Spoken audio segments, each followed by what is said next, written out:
വലയുന്നത് പൊതുജനം തന്നെയാണ് എന്ന് പറയുമ്പോൾ ജയപ്രകാശ് നമുക്കൊപ്പം ചേരുകയാണ്.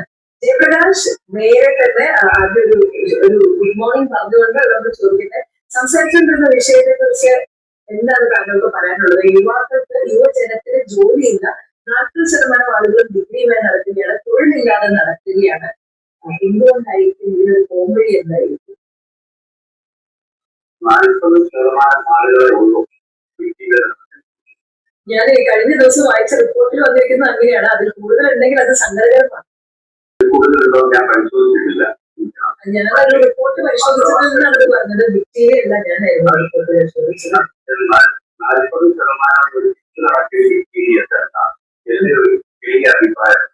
അതിൽ കൂടുതൽ യുവജനങ്ങൾ ഇന്ന് കേരളത്തിലെ ഏകദേശം 70% യുവജനങ്ങൾ കാനഡ ഉൾപ്പെടെയുള്ള രാജ്യങ്ങളിലേക്ക് പരതി ജോലി അന്വേഷിച്ച് ഒപ്പിടിയിരിക്കുകയാണ്.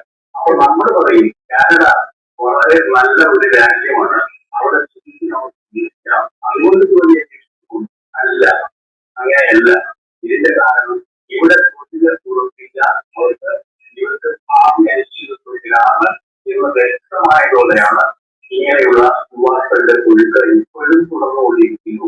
പക്ഷേ അവിടെ ഒത്തിരി സംഘർഷങ്ങൾ ഉണ്ടാകുന്നുണ്ട്.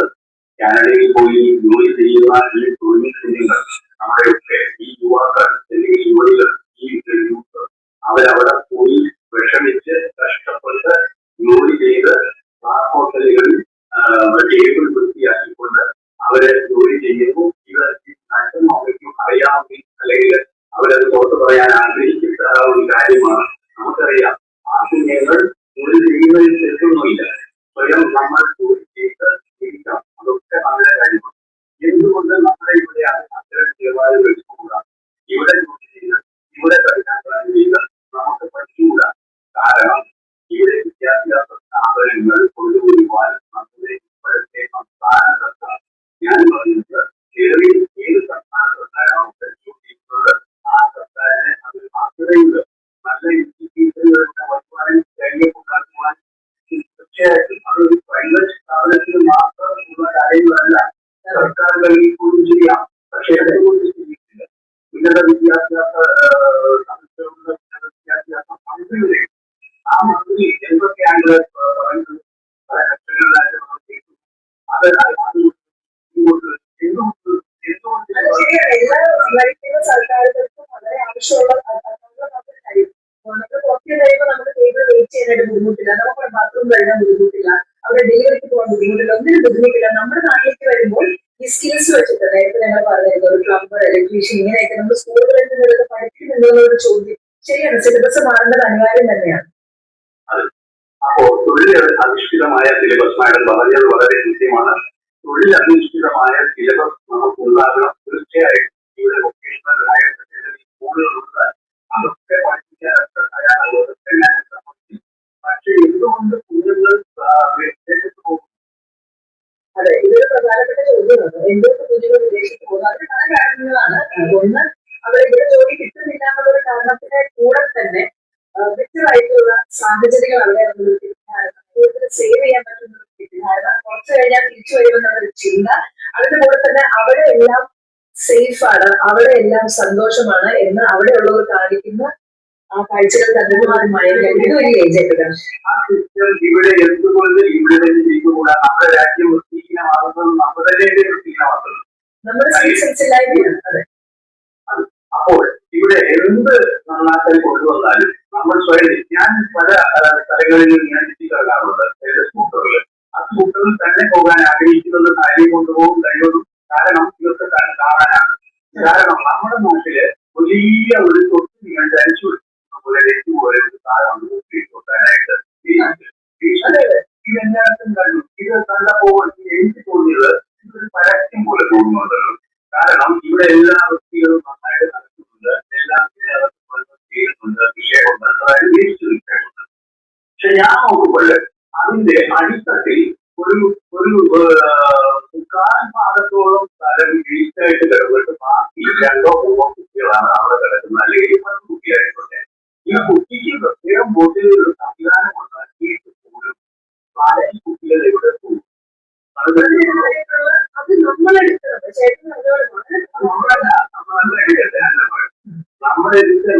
തീരുമാനങ്ങൾ എടുക്കണം.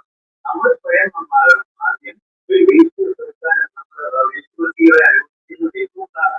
അവിടെ വീടുകൾ ഉണ്ടാക്കുന്നത്, അല്ലെങ്കിൽ അവരിറങ്ങി ചാക്കുമായിട്ട് ഇറങ്ങും. അത് കാണാൻ വേണ്ടി നിങ്ങൾ പോകുന്നത് അമ്പയാറിന്റെ സാമീപ്യത്തിലാണ് ഞാൻ ചിന്തിക്കുന്നത്. അമ്പയാറിന്റെ കഴിഞ്ഞിട്ട് അമ്പയാറിന്റെ പല ടൗൺഷിപ്പുകൾ, പല ആർമി ഉൾപ്പെടെയുള്ള ടൗണുകളുടെ അമ്പയാറിന്റെ തീരത്ത് വേസ്റ്റ് പോലുള്ള അടിപൊളി കുട്ടികളൊക്കെ ധാരാളം മരിച്ചു.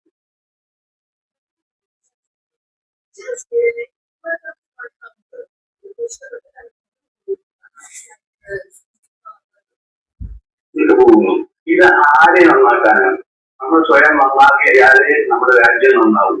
നരേന്ദ്രമോദി സർക്കാർ അധികാരത്തിൽ വന്നപ്പോൾ, ഞാൻ രാഷ്ട്രീയം പറയുമല്ല, കാരണം ആ ഒരു വ്യക്തിത്വത്തെ നമ്മൾ ആരാധിക്കുന്നത് ഒരു പാർട്ടിയോടല്ല ആരാധന, നമുക്ക് ആ വ്യക്തിത്വത്തെ ആരാധിക്കുന്നത്. അദ്ദേഹം ഒരിക്കൽ ഇവിടെ ചൂടുകൊണ്ട് അടിച്ചു വൃത്തിയാത്ത പരാതി പറഞ്ഞപ്പോൾ കളിയാക്കുകയായിരുന്നു. പ്രതിപക്ഷം ഉൾപ്പെടെയുള്ള ഇത് ലോകരാജ്യങ്ങളിൽ അംഗീകരിക്കപ്പെടുന്ന അദ്ദേഹത്തിന്റെ വ്യക്തിത്വം എന്തുകൊണ്ട് അദ്ദേഹത്തിനുണ്ടായി. ഞാൻ രാഷ്ട്രീയമായത് തന്നെ കാര്യം പറയാം. ഇത് വേണ്ട കാര്യം ഒന്നാണ്, ഒന്ന് നമുക്ക് സേഫ് സെൻസ് ഉണ്ടാവുക, രണ്ട് നമ്മുടെ ഈ സേഫ് സെൻസ് നമ്മൾ പെരുമാറിയില്ലെങ്കിൽ ശക്തമായ നിയമങ്ങൾ ഇതിനെതിരെ വരിക. അതായത് ഇത് ചെയ്തിട്ടുണ്ടെങ്കിൽ എനിക്ക് പണി കിട്ടും. അതുകൊണ്ടാണ് വിദേശ രാജ്യങ്ങളിൽ എല്ലാവരും എല്ലാം ചെയ്യുന്നത്. കാരണം അങ്ങനെ ചെയ്തിട്ടുണ്ടെങ്കിൽ അവിടെ ശിക്ഷ വരുമെന്നുള്ളത് ഉറപ്പായതുകൊണ്ട് പേടിച്ചിട്ട് ചെയ്യുന്നു. അപ്പം നമ്മൾ വിഭാഗം ചെയ്യുന്നില്ലെങ്കിൽ ആ ഒരു വഴിയിലൂടെ പോകണം എന്നുള്ളതല്ലേ. അതെ അതെ, ഞാൻ മനസ്സിലാക്കിയ ഒരു കാര്യം, വിദേശ രാജ്യങ്ങളിൽ, കാനഡ ഉൾപ്പെടെയുള്ള രാജ്യങ്ങളിൽ എല്ലാ രാജ്യവും ശക്തമായ നിയമ സംവിധാനങ്ങൾ അവർ ഫോളോ ചെയ്ത് അതിൽ ശക്തമായ ശിക്ഷ അവർക്ക് നൽകുന്നുണ്ട്. അത് തുകയായിട്ടായിരിക്കാം. ഇവിടെ അത് ആവശ്യപ്പെടുന്നില്ല. അതായത് കണ്ടുപിടിച്ച CCTV ക്യാമറകൾ വെച്ചുതാൻ മാത്രം പോരാ. അനുഭാവികളോ സർക്കാരിന്റെ അനുഭാവികളോ ആരുമായിക്കോട്ടെ അവരെ പിടിച്ച് മാതൃകാപരമായി അറസ്റ്റ് ചെയ്ത് ഫോട്ടോ വന്നില്ലെങ്കിൽ കുഴപ്പമില്ല, പോകേണ്ട ആവശ്യമില്ല. പക്ഷെ മാതൃകാപരമായി ശിക്ഷിച്ചാൽ പിന്നീട് അവരത് ആവർത്തിക്കില്ല. കാരണം അതിൽ പാർട്ടി നോക്കണ്ട, അതിന് നമ്മൾ ആരാധന നോക്കണ്ട, അവരുടെ ജാതി നോക്കേണ്ട ഒന്നുമില്ല. കാരണം നമ്മുടെ ഈ ശുദ്ധമായ ഈ അന്തരീക്ഷം നമുക്ക് ദൈവം അനുഗ്രഹിക്കുന്നത് സമ്മതിക്കുന്ന ഒരു സംസ്ഥാനമാണ് കേരളം. കാരണം പച്ചപ്പും കാര്യങ്ങളും ആളുകളും ഒക്കെ.